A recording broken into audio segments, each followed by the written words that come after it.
Assalamualaikum warahmatullahi wabarakatuh. Alhamdulillahi rabbil alamin. Wal 'aqibatu lil muttaqin wa la 'udwana illa 'alal zalimin. Asyhadu an la ilaha illallah wahdahu la syarika lahu dzalika rabbul alamin. Wa asyhadu anna Muhammadan 'abduhu wa rasuluh arsalahu lahu bil huda wa dinil haqqi rahmatan lil alamin. Wassalatu wassalamu ala asyrafil anbiya'i wal mursalin wa ala alihi wa sahbihi wat tabi'ina lahum bi ihsanin ila yaumiddin. Allahumma inna nas'aluka 'ilman nafi'an wa rizqan thayyiban wa 'amalan mutaqabbalan. Tsumma amma ba'd. Hadirin dan hadirat jamaah salat subuh Masjid Al-Fatih yang kami hormati, alhamdulillah pada pagi yang berbahagia ini kita diberikan taufik dan hidayah oleh Allah Subhanahu wa taala untuk berangkat ke masjid ini melaksanakan salat subuh berjamaah yang dilanjutkan dengan kajian ba'da subuh. Mudah-mudahan Allah Subhanahu wa taala menerima segala amal ibadah kita. Amin ya rabbal alamin. Bapak-bapak sekalian, kita masih membahas buku fikih masjid sampai kepada bab 11, hukum jual beli di masjid. Masjid itu adalah, sebagaimana kita pernah sampaikan, tempat untuk berzikir, tempat untuk sholat, tempat untuk baca Al-Quran, ya. Tetapi Rasulullah SAW pun pernah memakainya untuk menerima tamu, untuk musyawarah, bahkan untuk berlatih olahraga atau untuk a'iddu lahum quwwah, ya, untuk persiapkan kekuatan umat Islam. Mereka memainkan pedang, memainkan tombak di masjid karena waktu itu tempat yang paling nyaman untuk latihan ada di masjid. Karena itu muncul pertanyaan, apakah dibolehkan melakukan transaksi jual beli dalam masjid? Karena transaksi jual beli itu termasuk kegiatan umat Islam juga untuk memberikan kebutuhan sehari-hari.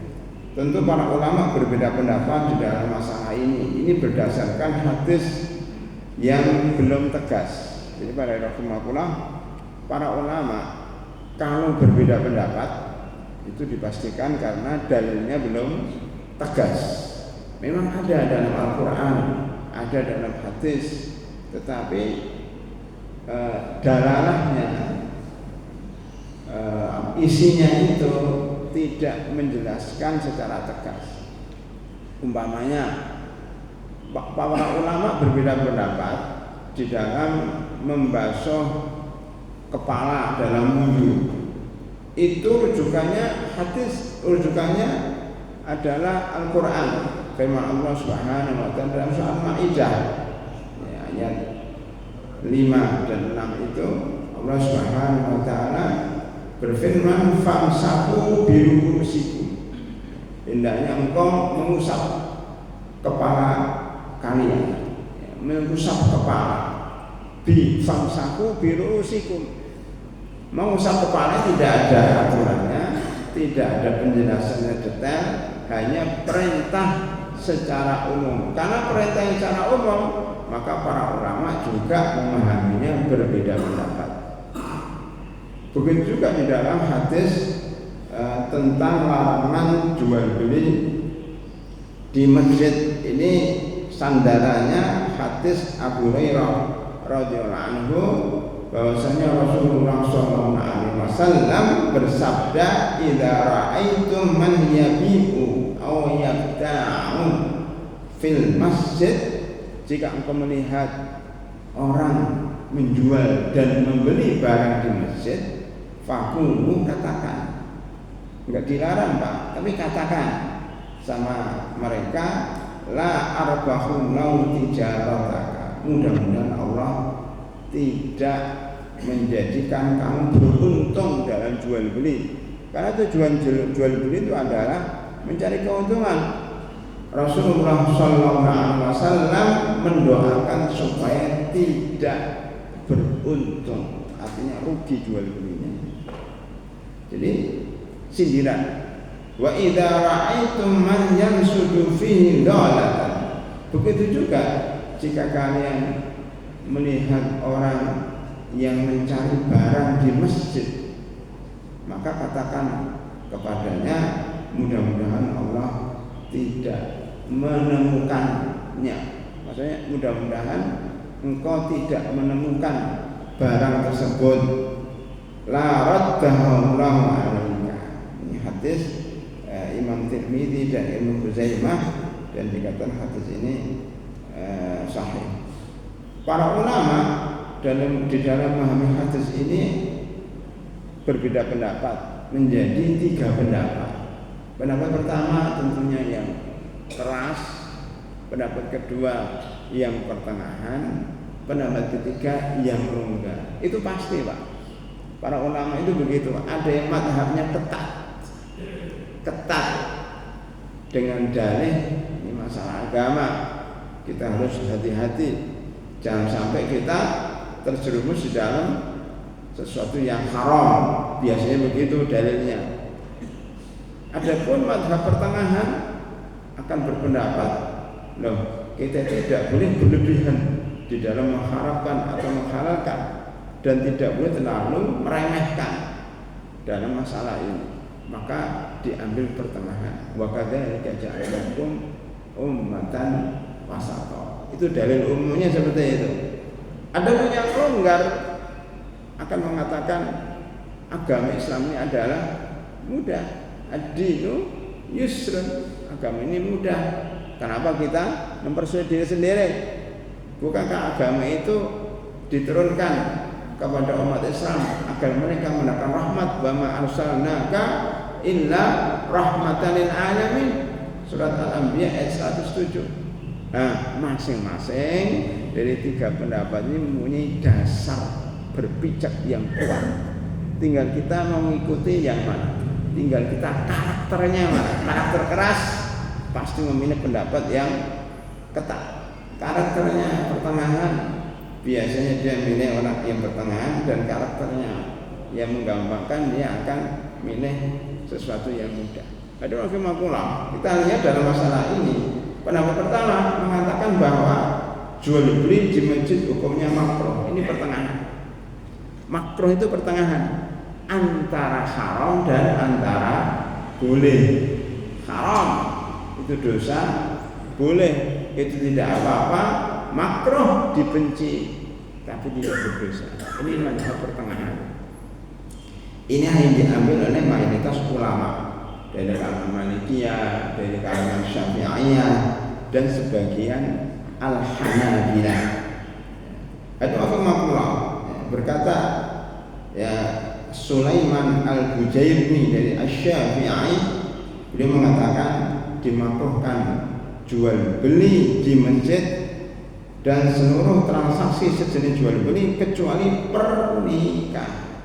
Pernikahan itu masuk dalam kategori jual beli, termasuk dalam kategori fikih muamalat. Cuma jual beli tanda kutip, jual beli khusus, ada penjualnya, ada pembelinya, ada barangnya, dan ada uangnya, dan ada saksinya. Itu makanya kalau ada 5 unsur ini disebut dengan akad. Pihak 1, pihak 2, ada barangnya dan ada harganya. Begitu juga pernikahan. Pernikahan dianggap fikih muamalat, masuk dalam fikih muamalat karena ada 5 unsur ini. Ya. Ada penjualnya, dalam hal ini adalah wali. Wali itu adalah yang memiliki kewenangan penuh terhadap anak perempuannya.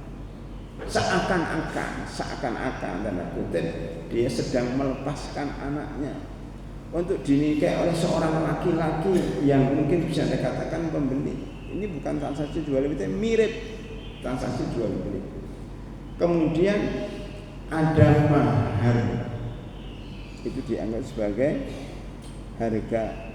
Kemudian ada sesuatu yang dipertukarkan, yaitu perempuan itu sendiri. Kemudian ada saksi, 2 saksi, maka seperti transaksi, tetapi ini transaksi khusus yang tidak boleh disamakan dengan transaksi jual beli karena sifatnya adalah ikatan suci. Maka pernikahan walaupun masuk dalam muamalat, dalam transaksi, tapi dibolehkan, bahkan dianjurkan di masjid. Waj'aluhu fil masajid, dan jadikan pernikahan itu di masjid, akad nikah. Wadribu alaihi biduf, dan pukulah rebana sebagai bentuk adanya pernikahan, bukan perzinahan yang diam-diam. Ada rahimahullah, itu perkataan madhab Syafi'i ya. Begitu juga dimakruhkan untuk mencari barang yang hilang. Lihat di Tuhfatul Al-Habib Al-Khatib. Pendapat kedua mengatakan bahwa jual beli di masjid hukumnya haram. Ini madhabnya keras, ketat ya. Biasanya ya ini disampaikan oleh madhab Hambali atau sebagian, di sini sebagian madhab Al-Hanabilah ya, itu agak ketat dalam beberapa masalah, wabil khusus di dalam masalah muamalah. Alasannya apa? Alasannya satu, hadis Abu Hurairah di atas tuh, hadis di atas mengatakan mudah-mudahan Allah tidak memberikan keuntungan bagi Anda. Ini walaupun tidak terus terang, tapi sindiran bahwa jual belinya tidak disukai oleh Allah Subhanahu wa taala. Bahkan mereka mengatakan ini menunjukkan keharaman. 2, bahwa masjid tidaklah dibangun untuk keperluan jual beli, tetapi dibangun untuk zikir, sholat, dan baca Al-Quran. Diriwayatkan dari salah seorang ulama ya, yaitu Imran bin Qasid, ketika melihat seorang berdagang di masjid, beliau langsung mengatakan, "Wahai fulan, ini pasar akhirat." Pasar akhirat maksudnya untuk mencari pahala di akhirat. Kalau kepengen mencari keuntungan dunia, sono di luar, di pasar mana ini, di sini pasar Pocong ya, pasar Pocong. Udah lama nggak kesana, sampai lupa pasar Pocong. Padahal dulu setiap bulan di pasar Pocong itu ya, untuk mengisi kajian. Sekarang off dulu. Pasar Pocong ya, kalau mau jual beli jangan di Masjid Al-Fatah, karena Masjid Al-Fatah tempat untuk mengaji. Kata pendapat kedua yang keras ini. Pendapat ketiga sangat-sangat longgar, itu pendapatnya Al-Hanafiyah ya. Pendapat sebagian Asy-Syafi'iyah dan Al-Hanafiyah ya, termasuk Imam Nawawi mengatakan seperti ini dalam kitab Majmu', mengatakan bahwa jual beli di masjid hukumnya boleh ya. Yang tidak boleh itu bukan jual beli ya kecil-kecilan. Yang tidak boleh itu kalau jual belinya besar-besaran ya, bawa gerobak ke dalam masjid muka lapak di masjid, gelar tikar, jualan sayuran di dalam masjid. Kalau di sini bukan jualan sayuran, membagi sayuran, beda. Itu pun dibaginya di luar. Jadi kalau jual beli sayuran ini berapa, kayak pasar. Jadi yang dilarang adalah jual beli seperti di pasar. Di sana ada tukang bakso, di sana ada tukang somai, di sana ada tukang sate, di sini ada mie gacoan, ini ada ramen, ada apa. Jadi kayak mall. Nah itu yang nggak boleh. Kalau sekedar jual beli partai kecil, nah, itu boleh. Kata Imam Tohawi, salah satu tokoh madhab Al-Hanafiyah dan sering dinukil pendapat-pendapat akidah tentang akidah, Imam Tohawi mengatakan begitu juga larangan jual beli dalam masjid, maksudnya jual beli dalam partai besar, sehingga terkesan masjid itu seperti pasar. Kenapa?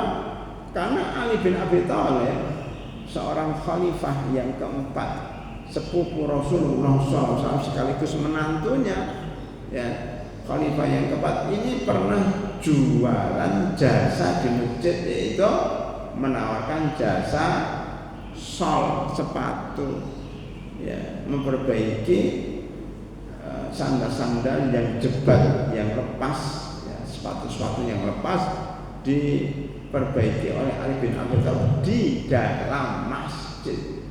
Di dalam masjid, karena di luar panas, dia duduk di masjid memperbaiki sol sepatu. Ini termasuk transaksi jual beli, itu jual beli jasa. Ya, mungkin muka servis permak Levis.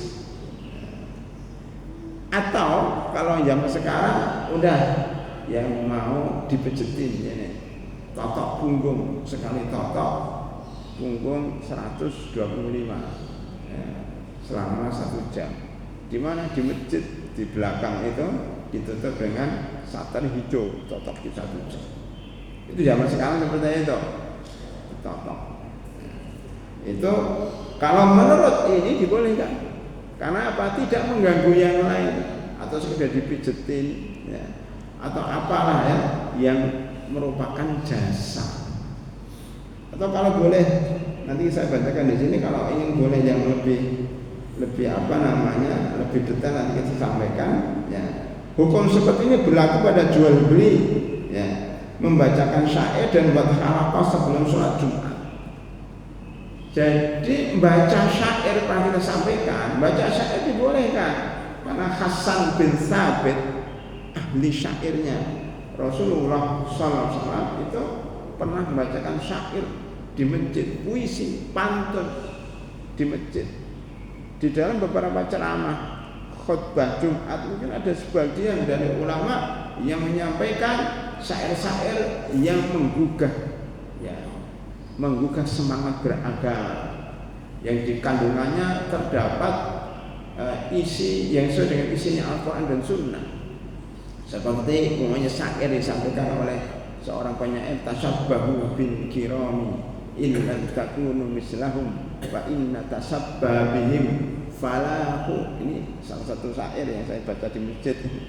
Wahai orang-orang, wahai para jamaah, yuk dekat-dekat dengan orang-orang yang sudah sukses, dekat-dekat dengan tokoh-tokoh yang besar, karena sesungguhnya kita kalau mendekati orang-orang yang sudah sukses merupakan kesuksesan tersendiri walaupun tidak seperti mereka. Tasabbahu bil kirami in lam takunu mislahum fa inna tasabbaha bihim falah.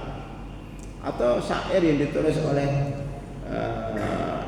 Abdullah bin Mubarak, ya, yang ada di perbatasan, yang sedang menunggu di perbatasan negara Islam, yang di sampingnya agak negara kafir ke Israel dan Palestina, ya, mengirim surat kepada orang imam Masjidil Haramain atau ulama Masjidil Haramain, ya, Qadhi Iyad, ya, beliau mengatakan, ya abidal haramain lau absartana la'alimta annaka bil ibadati tal'abu man kana yahdibu khaddahu bidumu'ihi fanukhuruna bidima'ina tatakhaddabu. Gitu. Salah satu petikan syairnya, wahai orang yang beribadah di masjid Mekah dan Madinah, kalau engkau melihat, ya, bagaimana kami di perbatasan sedang berjuang melawan musuh-musuh Islam, ya, kamu akan mendapatkan bahwa ibadah kamu hanya main-main saja. Barang siapa yang setiap hari menangis, ya, bercucuran air matanya memenuhi pipi-pipinya, maka leher-leher kami, ya, itu bercucuran darah kayak di Palestina sekarang. Itu sindiran kepada para mujahidin, ya, yang di perbatasan, menyindir orang-orang yang asik di masjid berzikir dan berdoa sedang teman-temannya dibantai musuh-musuh Islam. Itu juga syair, ya, syair yang dikirim kepada Qadhi Iyad, ulama dari mazhab Malikiyah di Haramain. Ini contoh syair yang kita dibolehkan untuk menyampaikan di masjid karena itu menggerakkan gairah Islam, yang menggerakkan semangat Islam. Termasuk umpamanya membuat halaqah sebelum sholat Jumat, karena memang ada larangan kita membuat pengajian sebelum sholat Jumat karena akan ada dualisme pengajian, khutbah Jumat dan pengajian. Tetapi kalau pengajiannya itu adalah sekedarnya pengajian itu ya sebentar tidak lama, dibolehkan seperti yang namanya ibu-ibu. Sebagian ibu-ibu saya mengisi di beberapa tempat pengajiannya pada hari Jumat ya, sebelum Jumatan, tetapi jauh dari jam 8 sampai jam 9. Tidak apa-apa karena tidak menyaingi khutbah Jumat itu laki-laki. Ada rahimahullah disebutkan di dalam Al-Mardiyani, masih dalam madhab Hanabilah, mengatakan dibolehkan bagi mu'takif untuk melakukan kegiatan jual beli di masjid tanpa membawa barang-barang dagangan. Intinya begini para hadirin rahimakumullah. Orang itikaf zaman dahulu tidak ada panitianya, tidak dibentuk panitia dan tidak dipungut bayaran, kecuali di zaman kita tidak dipungut bayaran. Makanya mereka itikaf sukarela, mau itikaf sehari, 2 hari, 10 hari. Tentunya orang itikaf membutuhkan makanan, makanan untuk berbuka dan makanan untuk sahur. Kadang-kadang tidak ada yang bisa melayaninya, maka terpaksa dia membeli makanan untuk sahur dan untuk berbuka dengan membeli dari penjual di masjid. Karena itikaf itu tidak bisa keluar dari masjid, maka penjualnya yang masuk ke masjid. Ini nasi uduknya berapa? 15.000 ya. Ini sotonya berapa untuk nanti sahur dan berbuka. Itu dibolehkan pada zaman dahulu. Itu walaupun jual beli, tapi jual beli yang dibutuhkan orang masjid. Jadi rahimahullah, termasuk namanya sekarang. Dulu waktu membangun masjid ini ya, ini namanya baru ya. Kapan masangnya? Udah lama. Baru namanya. Kemarin gelap gulita, sekarang terang benderang. Ini pasti beli ya, pasti beli ya. Jadi tidak bisa lepas dari jual beli, Pak. Kalau setelah tukangnya masang, ditanya berapa jasanya, Pak. Nah, bicaranya di depan mimbar. Berapa, Pak? Nah, berapa, Pak? Itu berarti transaksi jual beli, boleh. Ngomong berapa, Pak, bayarnya, Pak? Padahal masih di masjid. Berarti dibolehkan transaksi seperti ini walaupun di masjid, karena sifatnya kecil, sifatnya tidak mengganggu jamaah yang lain dan sebentar. Termasuk masang AC, AC-nya rusak di belakang 1-2 ya nggak nyala, 3 ya, itu datanglah teknisi baru perbaiki. Ini berapa harganya, Pak, spare partnya umpamanya. Itu kan jual beli jasa. Tidak apa-apa di masjid, tidak perlu ditarik dulu keluar, Pak, berapa harganya, nanti masuk lagi. Terlalu sulit. Apalagi Bapak, saya yakin sebagian dari Bapak bawa HP, ya kan? Bawa HP, di kantongannya ada HP. Mungkin sebagian dari Bapak lagi ngaji ini, lagi pesen Shopee.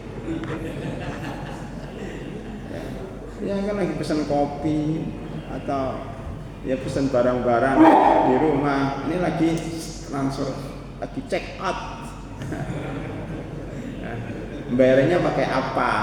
Apakah pakai bank ya, BSI atau bank yang lain, atau pakai Shopee Pay atau GoPay atau yang lain. Nah, ini lagi ada yang seperti itu.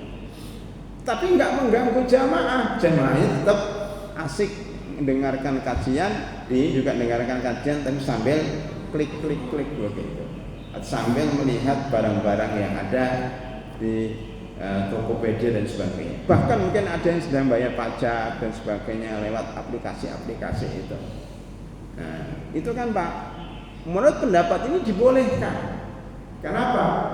Karena sifatnya kecil ya, partai kecil tidak bawa barang ya. Apalagi sekarang jual belinya lebih banyak lewat online, nggak offline. Makanya justru yang bawa barang-barang itu malah nggak laku sekarang. Itu Pak. Jadi jual beli seperti ini menurut mazhab Hanafiyah dan sebagian Asy-Syafi'iyah dibolehkan karena tidak mengganggu. Karena setiap hukum itu ada alasannya, ya kan? Al-hukmu yaduru ma'a illatihi wujudan wa adaman. Kata ahli usul fikih, hukum itu tergantung kepada alasannya, illah, wujudan wa adaman. Kalau ada alasannya ada hukum, kalau tidak ada alasannya tidak ada hukum. Jadi alasan kenapa kok jual beli di masjid dilarang? Karena mengganggu kekhusyukan orang sholat, karena mengganggu orang baca Al-Quran, kan begitu. Selama itu tidak mengganggu, tidak pakai suara, karena HP-nya di silent dan sibuk sendiri-sendiri, itu dibolehkan. Karena tidak mengganggu kanan dan kiri dan tidak merusak pemandangan masjid. Masjid tetap masjid, tidak ada yang berubah. Ya.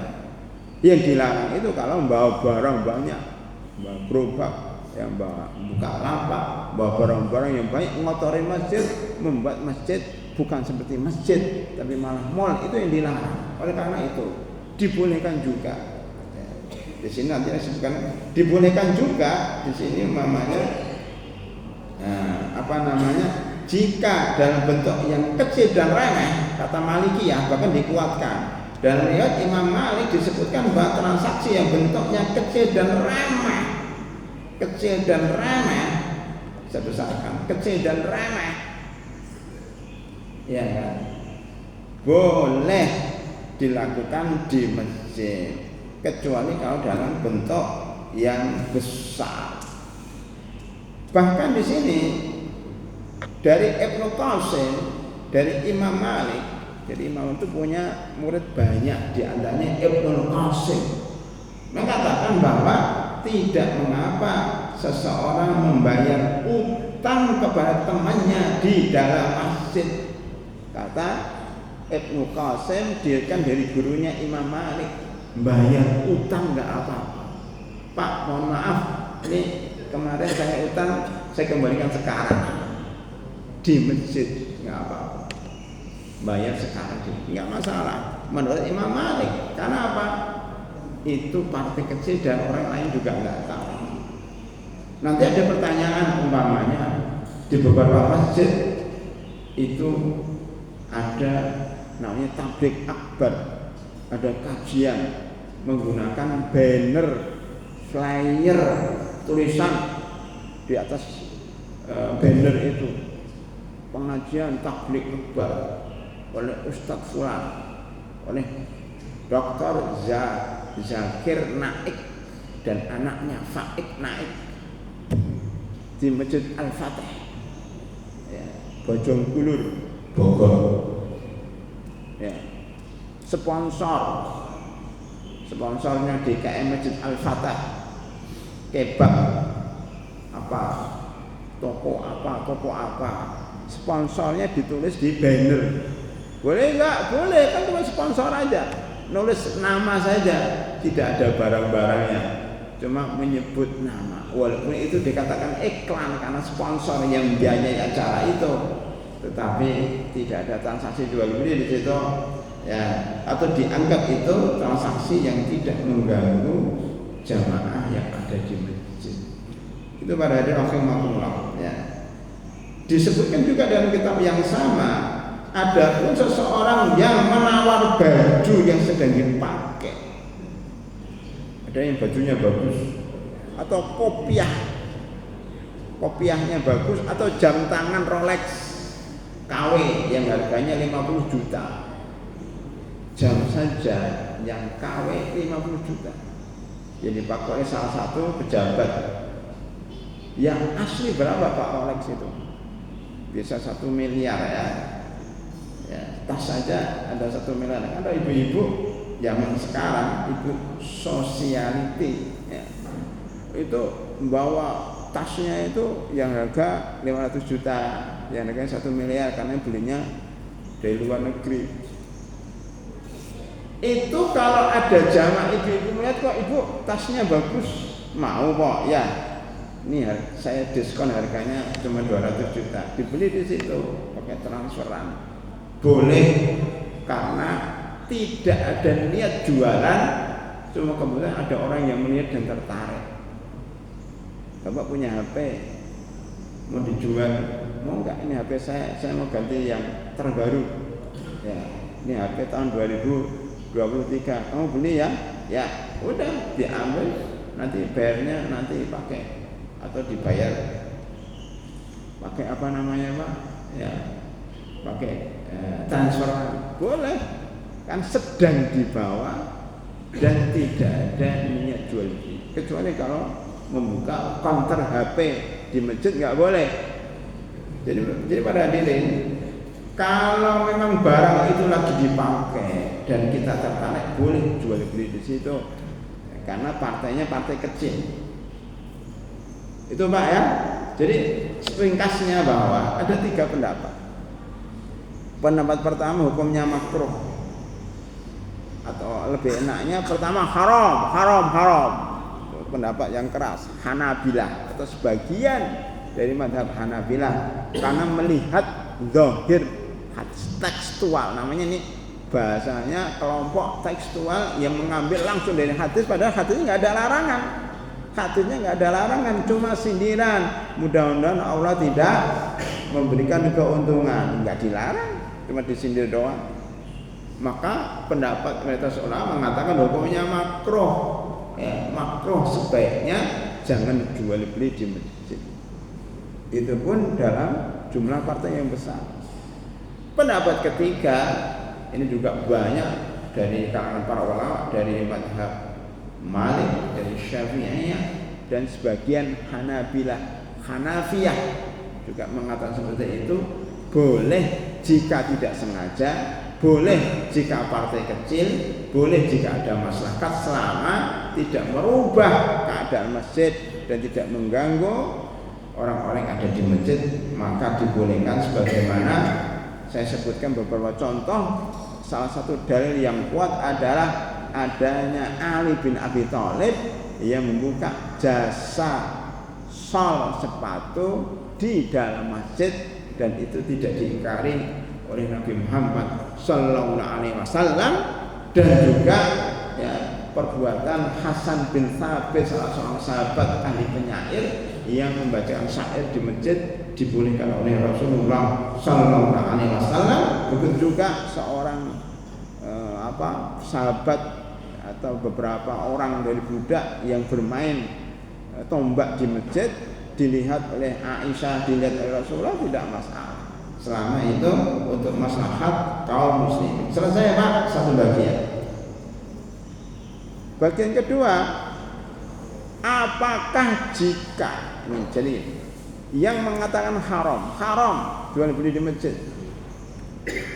apakah kalau tetap jual belinya sah? Jual belinya sah atau tidak?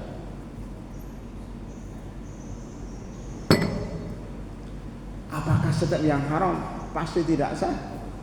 Contoh yang lain, Allah Subhanahu wa taala berfirman di dalam surat Al-Jumu'ah ayat 9, ya ayyuhalladzina amanu idza nudiya lis-shalati min yaumil jumu'ati fas'au ila dzikrillah wa dzarul bai'. Coba di sini lebih tegas daripada hadis ini.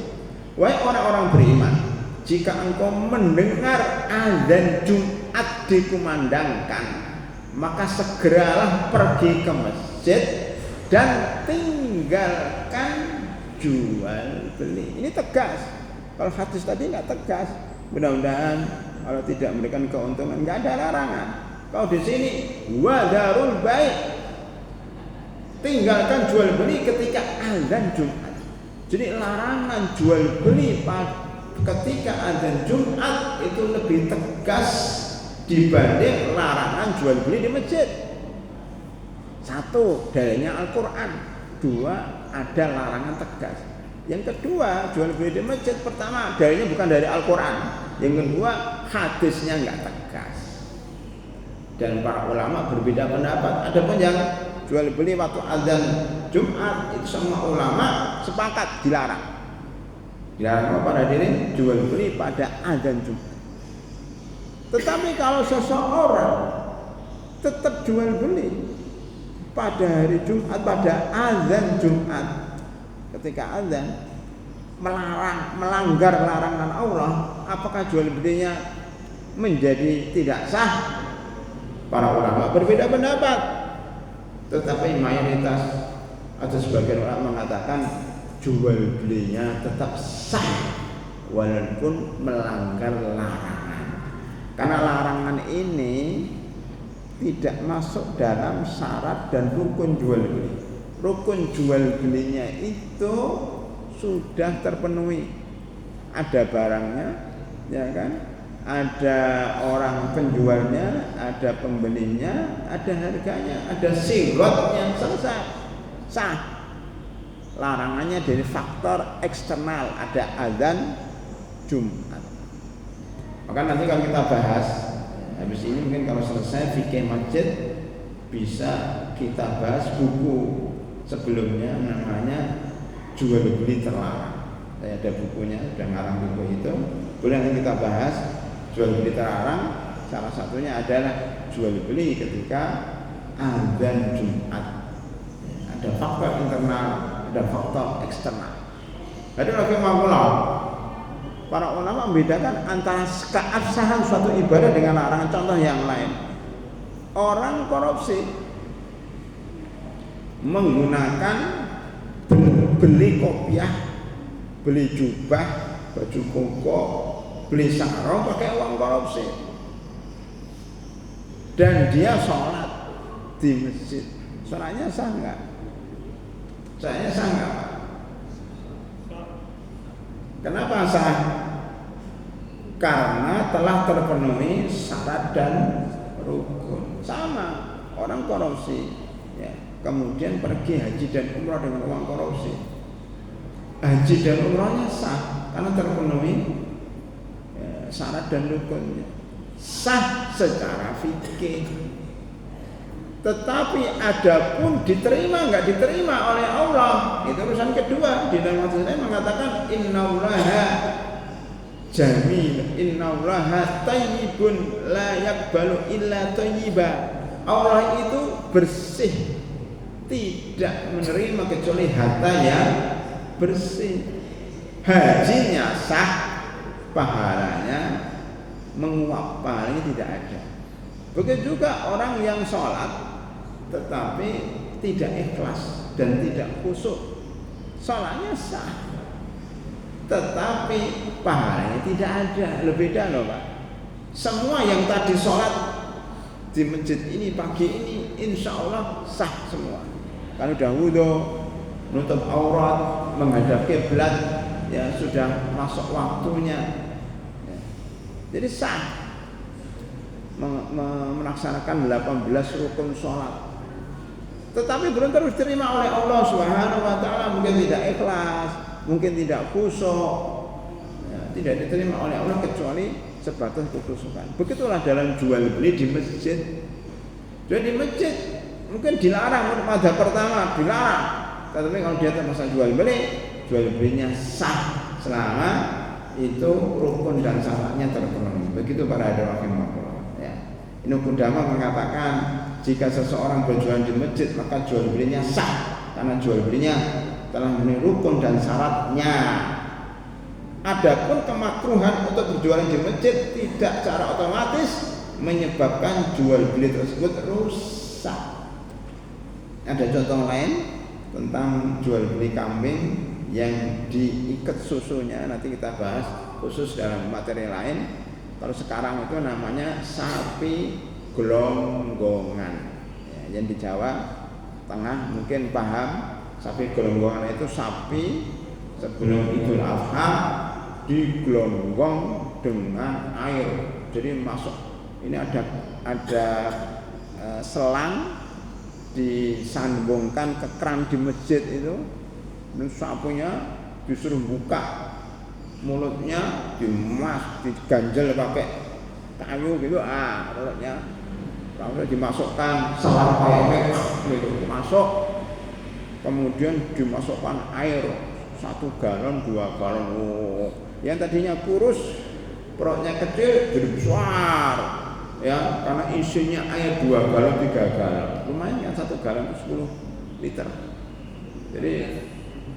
Jadi yang sapinya tadi beratnya cuma 200 kilo menjadi 250 kilo karena diisi dengan air 2 galon. Itu namanya sapi gelonggongan, sapi tipu-tipu, ya. Sehingga harganya cuma 30 juta atau berapa ya, sapi itu 15 juta menjadi 20 juta gara-gara diberi air. Pada zaman dahulu ini dilarang dalam Islam dan dilarang menurut undang-undang di negara kita. Zaman dahulu namanya bukan sapi gelonggongan, tapi kambing gelonggongan. Bagaimana kambing gelonggongan itu? Kambing itu dulu diambil untuk diperah susunya, susu kambing. Bapak pernah minum susu kambing nggak? Suka susu kambing atau susu sapi? Pak, lebih suka susu kambing atau susu sapi? Ada yang mengatakan lebih suka susu ibu, ada. Bukan ibunya itu istrinya. Enggak, lebih baik susu kambing. Susu kambing itu menyembuhkan berbagai macam penyakit, yang pegel-pegel, yang sering mual, yang sering pilek. Minumlah susu kambing yang asli secara teratur, itu insya Allah kuat, ya. Lah susu kambing pada zaman dahulu, pada rahimahullah, itu supaya susunya kelihatannya besar, apa? Itu diikat. Zaman dahulu pada zaman Nabi diikat. Susu itu susu kambing ya. Susu kambing itu gimana ya bentuknya ya? Itu diikat dengan karet, dengan tali itu supaya apa? Oh, kelihatan susunya gede gitu kan. Oh, susu gede mahal. Kambingnya jadi mahal gara-gara susunya gede. Ketika udah dibeli, ternyata gede itu karena bengkak dikaretin. Wah, ini tipu menipu ini, dipermaks, bahasa sekarang itu dipermaks. Ya. Akhirnya apa, rugi, dia kecewa. Makanya orang itu minta ganti rugi. Dari siapa? Dari penjual yang menipu. Jadi tipu menipu itu, ini jualannya sah, tetapi berhak minta ganti rugi. Kalau kita beli mobil ada lecet, ya, kurang, ditipu gitu, ya sudah, jual belinya sah, tetapi dia wajib memberikan kelebihan atau kerugian, ganti rugi. Jadi ada rahimahullah, itu sah walaupun haram. Jadi jual belinya sah. Ketiga sekarang terakhir kan udah bel. Batasan masjid, mana sih masjid yang kita tidak boleh jual beli? Para ulama mengatakan bahwa masjid itu ya ruangan ini, Masjid Al-Fatih ini sebesar ini termasuk masjid besar di daerah Bojonggede ini, Al-Fatih ini ya, besar banget masjid. Ini adalah masjid yang dikelilingi tembok, ini masjid. Ada pun yang di luar itu teras, yang dipakai untuk sayur-sayuran, untuk naruh makan itu teras. Artinya kalau orang mengadakan bazar di teras boleh, apalagi di halaman tempat parkir itu boleh. Jadi bazar di tempat parkir boleh, jual beli tempat parkir boleh, kan masjid bukan masjid, ini parkiran. Untuk mengetahui masjid ya tidak masjid bagaimana? Sholat tahiyatul masjid. Jadi Bapak kalau masuk masjid dan tahiyatul masjid di mana? Di dalam masjid yang ada karpet merah ini atau di tempat parkiran? Ada orang sholat di parkiran, mau apa Pak? Saya mau sholat tahiyatul masjid. Kok di tempat parkir? Itu namanya sholat tahiyatul parkiran. Maka dipastikan parkiran bukan masjid, walaupun ada tembok pembatas, itu bukan pembatas masjid, pembatas ya area masjid. Jadi area masjid dengan masjid beda loh Pak. Makanya orang yang penting ya, orang yang haid boleh di luar, orang yang junub boleh di luar. Bahkan toilet bukan masjid. Toilet bukan masjid, ya. Walaupun di dalam pekarangan masjid, bahkan nempel dengan masjid, tapi bukan masjid Pak. Kalau masjid kan sudah dikotori. Dan yang toilet beda lagi. Maka jualan di depan toilet boleh, ya kan? Di tempat wudhu itu boleh kan? Ini bukan masjid. Ya, begitu para hadirin itu masjid. Kemudian di sini pertanyaannya, apakah teras atau halaman masjid termasuk masjid sehingga terkena hukum larang masjid?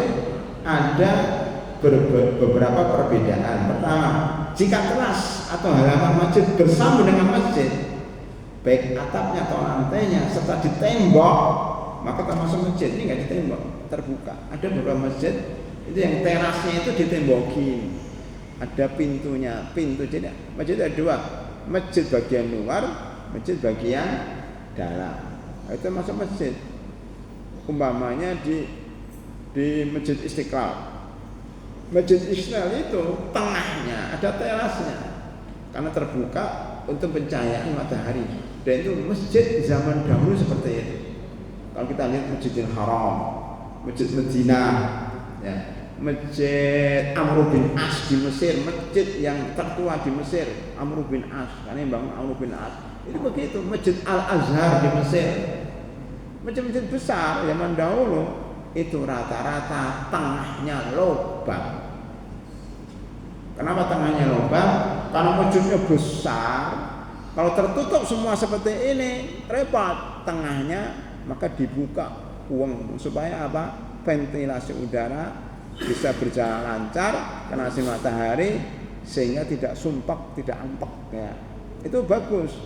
Maka teras yang di tengah itu, di tengah Masjid Istiqlal itu termasuk masjid. Ya, tidak boleh jual beli di situ karena apa? Karena masuknya lewat pintu utama. Ya, ada beberapa masjid seperti itu. Maka para ulama berbeda pendapat. Yang kedua mengatakan bahwa teras atau halaman itu bukan masjid, sehingga tidak sah itikaf. Itikaf di tempat parkir nggak boleh. Ya. Tapi kalau itikaf di tengah masjid, di teras masjid yang tengah itu, kayak di Masjid Istiqlal sah, karena itu masuk masjid. Ya, tinggal dilihat masjidnya. Ya. Ini pendapat Imam Ahmad dalam riwayat yang sahih. Ada rahimahullah. Ya, kemudian di sini dikuatkan dengan hadis Ibnu Abbas radhiyallahu anhu bahwasanya Rasulullah sallallahu alaihi wasallam memerintahkan untuk menghukum orang Yahudi yang berzina dengan hukuman rajam di depan pintu masjid supaya orang melihatnya. Kalau di Madinah sekarang potong tangannya di halaman masjid agak ke tengah. Nggak tahu kalau sekarang, dulu zaman saya mahasiswa di Madinah itu masih halaman masih luas, ya lapangan masih luas. Itu di situ potong tangannya. Kalau sekarang tidak tahu karena perkembangan sangat pesat bangunan-bangunan sekarang. Ya. Termasuk terakhir di sini adalah Umar bin Khattab suatu ketika berjalan bersama Rasulullah SAW, ya, ketika mau masuk masjid itu ada meja. Ini ada orang jualan kain sutra. Jadi kalau untuk perizinan sekarang gini Pak, ada pengajian, ada tabligh akbar, ya kan. Depan itu ada panitia. Ya, sekarang untuk makanan itu ada panitia di situ. Jadi jualan buku, jualan aksesoris, jualan jilbab, jualan ya apalah kopiah. Maka di sini sebelum masuk dibolehkan kan teras, sebagaimana Umar bin Khattab sebelum masuk masjid bersama Rasulullah SAW melihat penjual pakaian sutra. Umar bin Khattab mengatakan, ya Rasulullah, seandainya engkau menggunakan pakaian sutra ini untuk menemui tamu-tamu luar negeri, bagus. Berarti jualannya di depan masjid. Kata Rasulullah, oh nggak boleh Umar, pakaian sutra itu tidak boleh dipakai oleh laki-laki. Itu nanti kita pakai di surga aja, di sini tidak boleh dipakai. Artinya Rasulullah tidak menginginkan ada penjual depan masjid. Kita di sini jarang penjual Pak, mau di masjid, di beberapa tempat, di masjid. Mukanya sekarang kemarin ada yang bertanya tentang masjid Sunda Kelapa. Itu keluar dari masjid, teras itu langsung ada orang pedagang-pedagang asongan itu pada ya datang, ya kemudian nawarin air, nawarin macam-macam. Bukan hanya di masjid Sunda Kelapa aja, di beberapa masjid yang memang bentuknya di sekitar pasar kayak Masjid Agung, di beberapa kota kan sampingnya pasar, biasanya begitu Pak.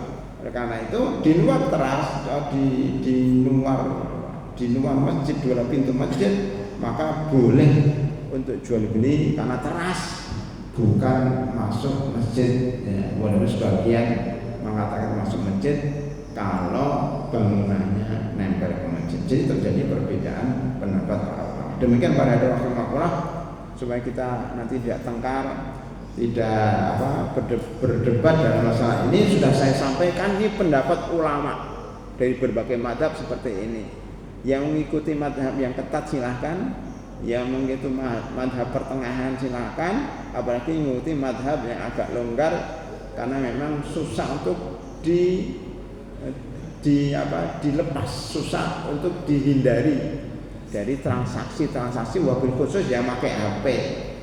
Sebelum saya tutup, ada beberapa masjid di daerah Jawa sana, saya mendengar saja dan viral, itu sangat ketat karena mengikuti mazhab Hanabilah. Ketatnya itu luar biasa Pak, maksa klop. Kenapa? Masuk pekarangan sudah dijaga oleh satpam. Ayo bawa HP enggak? Kalau enggak HP pulang. Jadi orang akhirnya apa? Yang bawa anak enggak boleh bawa anak ke masjid, dilarang pulang. Akhirnya orang-orang sholat di situ kapok, sekali sholat di situ enggak sholat selamanya. Jadi masjid jadi sepi. Kenapa? Anak takut, yang bawa HP takut. Ya akhirnya masjid yang angker sangat, menjadi omongan di media sosial. Dan mudah-mudahan Masjid Al-Fatah menjadi masjid yang ramah lingkungan, masjid yang boleh makan di dalam masjid, boleh bagi sayuran di masjid, dan boleh bawa HP di masjid. Suatu ketika saya di jalan, masuk masjid pinggir jalan itu habis sholat, ya, kemudian ada keperluan tentang Islam, mungkin menyiapkan materi, ya, ada datang bapak-bapak pakai sajadah gitu, Pak, dia nggak negur, cuma bilang, Pak, sekarang ini orang menyalahgunakan fungsi masjid, main HP di masjid, padahal saya lagi megang HP. Dia lagi ceramah gitu. Saya dengar karena lihat bapaknya kayak gitu, kelihatannya orangnya nggak meyakinkan, saya bilang, Ming, gue pikirin. Saya terus aja lagi menyiapkan materi kajian atau semacam itulah ya. Dia ngomong terus, akhirnya dia pergi sendiri, gue pikirin. Artinya apa? Dia itu melarang sesuatu yang dia tidak paham. Saya lagi ngapain gitu? Dikira lagi main game atau apa gitu. Makanya yang lebih bisa diterima di masyarakat adalah silakan bawa HP ya ke masjid, apalagi takmir masjid ketika khatib Jumatnya belum datang. Gimana cara untuk mengetahui dia sampai di mana? Gimana? Keluar dari masjid teriak-teriak kan enggak? Ya, WA, Pak, sampai mana? Ini kurang 5 menit lagi, sampai mana? Pakai apa? Pakai HP kan? Benar nggak? Siapa panitia khatib Jumat siapa? Pakai HP nggak di depan? Ya kan? Pak, sampai di mana ini? Jamaah sudah penuh ini, pada gelisah nih, karena khatibnya belum datang. Bahkan pakai HP. Pak, HP bukan untuk apa, tapi untuk koordinasi dengan khatib, dengan yang lain. Begitu kan, dibolehkan. Gitu Pak ya. Kecuali untuk game, ada sebagian masjid yang ramah lingkungan, ramah anak-anak, diberi wifi, wah, datang ke masjid ramai banget, di dalamnya cuma main game. Ya Allah, ini nggak benar Pak. Ya boleh pakai wifi, tapi wifi-nya untuk kajian, termasuk ini yang rekam pakai HP, rekamnya pakai HP. Saya juga kajiannya pakai HP agak besar, namanya iPad Android. Nah, kan manfaat, selama untuk manfaat tidak apa-apa, maka jangan terlalu kencang juga, sesuaikan dengan keadaan masyarakat kita. Wallahu a'lam bishawab. Silakan, ada pertanyaan. Wah, ini baru peserta baru nih. Silakan. Anak-anak muda semangat. Pak Dolar, peserta baru. Pak Nedi mana? Enggak hadir. Terima kasih Pak Ustaz. Ini sih bertanya. Waktu itu beberapa tahun yang lalu saya pernah diundang sama saudara saya ke pernikahannya dia. Kemudian dia mengadakan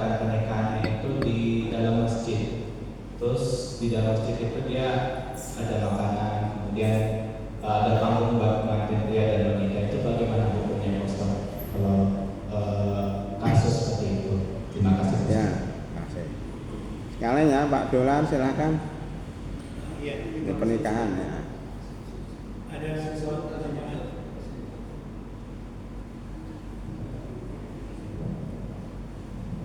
Terima kasih Ustaz untuk kajiannya. Ada 2 pertanyaan. Satu berkaitan dengan anak ini. Di beberapa masjid yang saya temui di daerah sini juga banyak, bahkan di beberapa masjid yang besar, itu ada unit bisnis, Ustaz. Bisnis. Unit bisnis. Artinya begini, masjid itu ada tempat jual beli seperti mart itu. Ada semacam koperasi, jual beli barang, ada semacam Alfamart, tapi satu kompleks sebelah masjid. Kayak Majirin di Puri Sindar itu masjid, tapi sebenarnya ada jualan. Kemudian juga ada masjid selain jualan juga dia menawarkan jasa misalnya kalau umroh. Bagaimana dengan masjid seperti ini ya, DKM-nya, DTM-nya punya unit bisnis yang memang kelihatannya dikembalikan buat kemakmuran masjid. Yang kedua ini mungkin agak menyimpang jauh Ustaz. Ini tapi masih kejadiannya masih dekat. Saya kembali kepada Lebaran Idul Adha kemarin. Itu kan jatuh pada hari Jumat, Ustaz. Nah, ada 3 pemahaman yang saya pahami bahwa pada saat Lebaran Idul Adha maupun Idul Fitri yang jatuh hari Jumat, pertama ada yang bersikap bahwa sholat Jumatnya masih wajib. Kedua, ada yang bersikap bahwa sholat Jumatnya sunnah, boleh diganti dengan sholat duhur. Dan yang ketiga adalah saya dapat info bahwa sholat Jumatnya maupun sholat duhurnya sudah tidak wajib lagi, semuanya sudah sunnah. Nah, ini mohon pencerahan mengenai Ustaz. Terima kasih. Ya. Baik. Satu lagi mana? Panitia nggak nanya? Ya. Nggak ada. Oh, diganti nih Pak. Pak siapa namanya? Pak Pram. Pak, yang terkait dengan kehilangan barang tadi Pak. Kehilangan barang.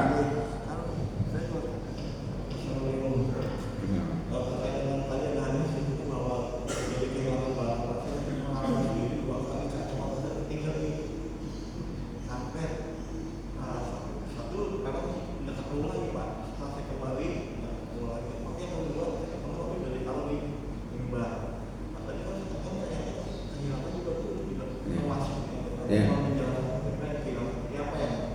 Baik. Ya. Baik, ada 3 pertanyaan. Yang pertama masalah pernikahan. Pernikahan itu disunahkan di masjid. Waj'aluhu kata Rasulullah, waj'aluhu fil masajid wadribu alaihi biduf. Jadikan pernikahan itu di masjid dan pukulah rebana.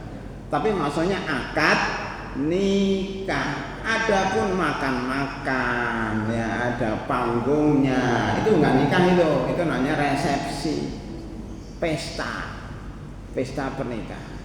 Sebaiknya jangan di masjid. Makanya masjid itu ada 2 ruangan untuk sholat dan ruangan untuk pertemuan. Nah, ruangan pertemuan itulah dipakai aula, itulah dipakai untuk resepsi pernikahannya dalam masjid. Tapi kalau pernikahan dan resepsi di masjid, pernikahannya disunahkan, resepsinya tidak dianjurkan. Kenapa? Karena ada makan-makan dalam partai yang besar yang bisa mengotori masjid. Di tempat kami di komplek itu masjidnya 2 tingkat. Atas itu untuk sholat, bawah untuk aula. Aulanya sering dipakai untuk resepsi pernikahan. Itu pun banyak madaratnya. Ya, pertama pakaian perempuannya itu masya Allah ya kurang ya. Ada yang ya tahu sendiri orang nikah itu kan dandan dan sebagainya, ketat dan sebagainya, ada yang pakai jilbab. Makanannya walaupun di ruangan lempar-lempar di samping masjid, di tangga masjid, akhirnya ditinggal begitu saja, masjid jadi kotor itu. Gara-gara ada resepsi itu, walaupun dibolehkan tapi harus ketat. Bahwa tidak boleh keluar dari ruangan dan tidak boleh ngotori sekitar masjid. Apalagi dalam masjid. Ini ada beberapa masjid saya pernah khutbah pernikahan di dalam masjid tempat dekat sini, tapi alhamdulillah aturannya ketat. Jadi pada dasarnya pernikahan itu dianjurkan di masjid. Kalau resepsi boleh di masjid tapi dengan aturan yang ketat. Satu, makanannya makanan kecil, oke, tidak makanan ada opornya, ada apa yang buat tumpah dan karpetnya digulung semuanya dan dijaga kebersihannya. Itu dibolehkan. Tapi kalau bisa di gedung atau di rumah itu lebih baik menurut saya ya. Kenapa? Karena khawatir mengotori masjid dan tidak menghormati masjid. Apalagi kalau cowok dan cewek berdampingan di pelaminan gini, kayaknya masjid udah berubah, bukan masjid lagi, udah kayak gedung pernikahan. Itu tolong ditinggalkan kalau bisa. Saat ini terpaksa di masjid harus dengan syarat-syarat yang sangat ketat, termasuk pakaian-pakaiannya harus sopan. Begitu ya. Yang kedua, masalah march atau toko di masjid juga di beberapa masjid yang saya ngisi ada itu Pak. Bukan yang 1, 2, 3, 4, 5 lah, banyak lah teman-teman yang. Tetapi masuk ke masalah tadi itu kan bukan di dalam masjid Pak.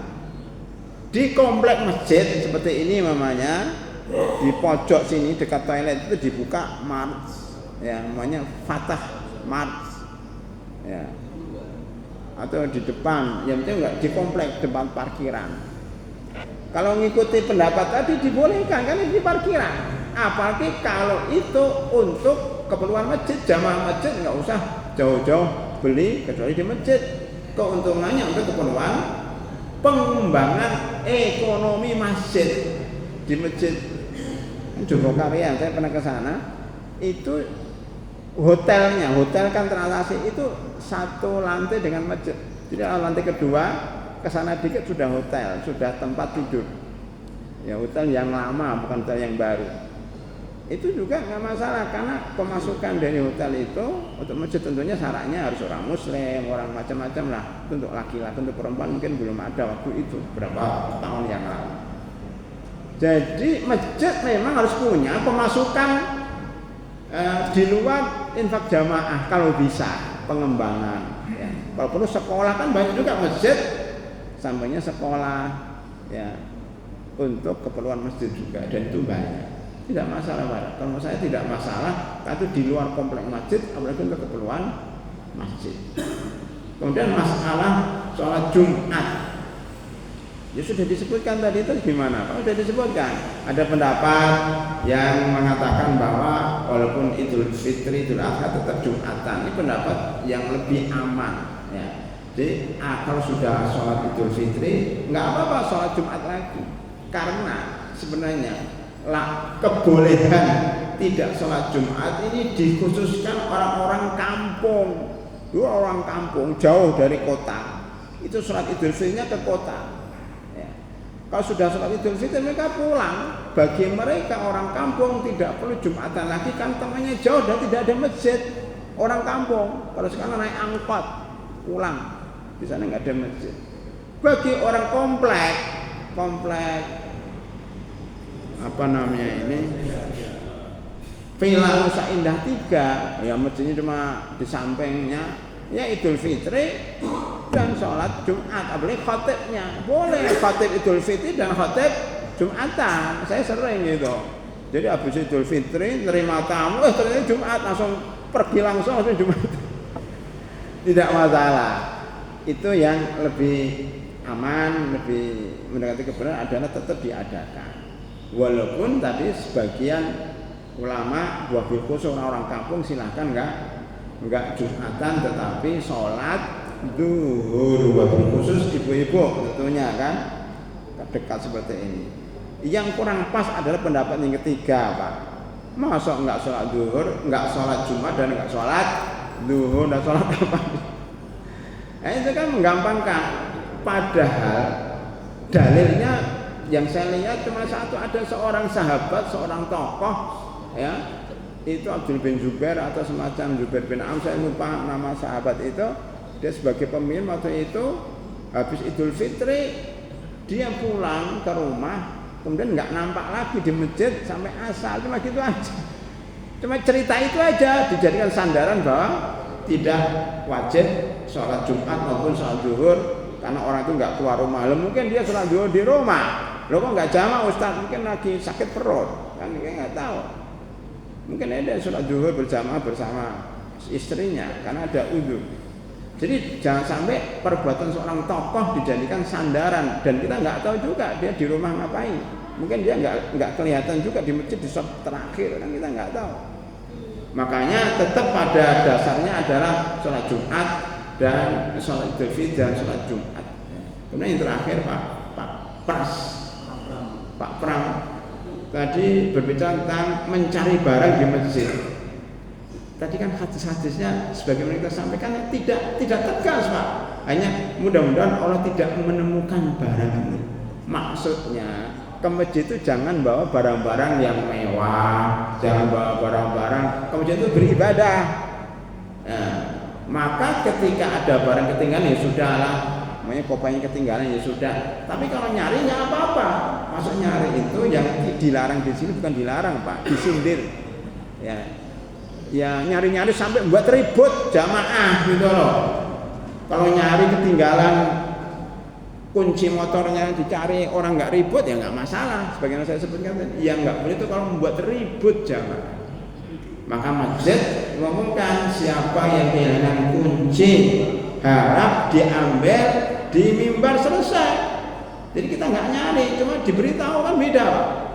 Mencari dengan diberitahu kan beda, Pak. Itu ada yang ketinggalan, ini nggak nyari, diberitahu. Jadi yang dilarang itu mencari sampai membuat ribut orang. Begitu para hadirin rahimakumullah, mudah-mudahan bermanfaat dan mudah-mudahan kita bisa toleransi dalam perbedaan pendapat dalam masalah ini. Lebih kurangnya mohon maaf. Kita tutup dengan doa kafaratul majlis. Subhanakallahumma wa bihamdika asyhadu an la ilaha illa anta astaghfiruka wa atubu ilaik. Assalamualaikum warahmatullahi wabarakatuh.